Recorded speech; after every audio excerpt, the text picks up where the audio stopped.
ঈদের ছুটির পর পুরোদমে শুরু হয়েছে ব্যাংকের কার্যক্রম। গ্রাহকরা আসছেন ব্যাংকে। এই মুহূর্তে মতিঝিলে আছেন সেলিয়া সুলতানা, সরাসরি যাচ্ছে তার কাছে। সেলিয়া,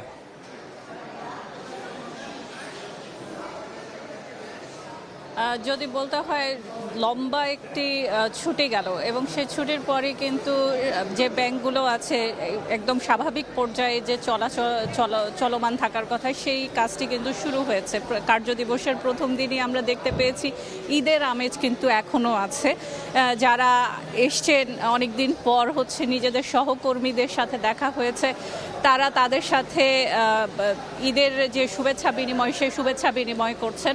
সকাল 10টা থেকে যেহেতু লেনদেন শুরু হয়েছে সাধারণ মানুষের জন্য, সাধারণ গ্রাহকদের জন্য, সেক্ষেত্রে দেখা যাচ্ছে যে যারা নগদায়ন করা বাকি আছে বা চেক বাকি আছে বা এ ধরনের কোনো এক্সচেঞ্জ বাকি আছে তারাই মূলত আসছেন এবং সকাল সকাল এসে তারা কিন্তু কোনো ভিড় ছাড়াই তারা তাদের কাজগুলো সমাধান করে নিচ্ছেন। আমরা দেখতে পাচ্ছি যে নগদায়ন শাখা বিশেষ করে কাস্টমস ডিউটির টাকা জমা এবং সঞ্চয়পত্র এবং অন্যদিকে চেক নগদায়নের যে বিষয়গুলো আছে এবং বিভিন্ন বিল পরিষেবার যে বিষয়গুলো আছে সেগুলো সেই কাউন্টারগুলোতে কিন্তু মূলত ভিড়গুলো বেশি এবং সাধারণ মানুষও যখন একজন আরেকজনের সাথে হয়তো দেখা হয় না, সাধারণ যে গ্রাহকরা আছেন তারা তাদের সাথে দেখা হয় না, কিন্তু তারাও কিন্তু ঈদের সময়ের যে এক ধরনের আমেজ সে আমেজকে অনেকটা সামনে এগিয়ে নিয়ে তারা একজন আরেকজনের সাথে কুশল বিনিময় করছেন।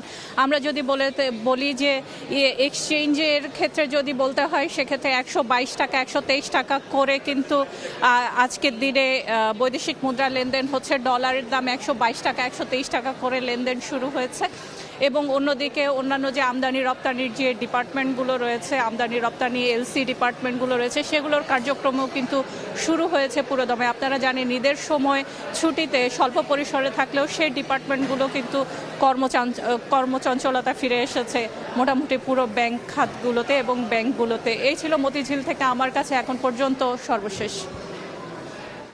ঈদের ছুটি শেষে কর্মচঞ্চল ব্যাংকগুলো, সেখানকার খবরাখবর জানাচ্ছিলেন সহকর্মী সেলিয়া সুলতানা।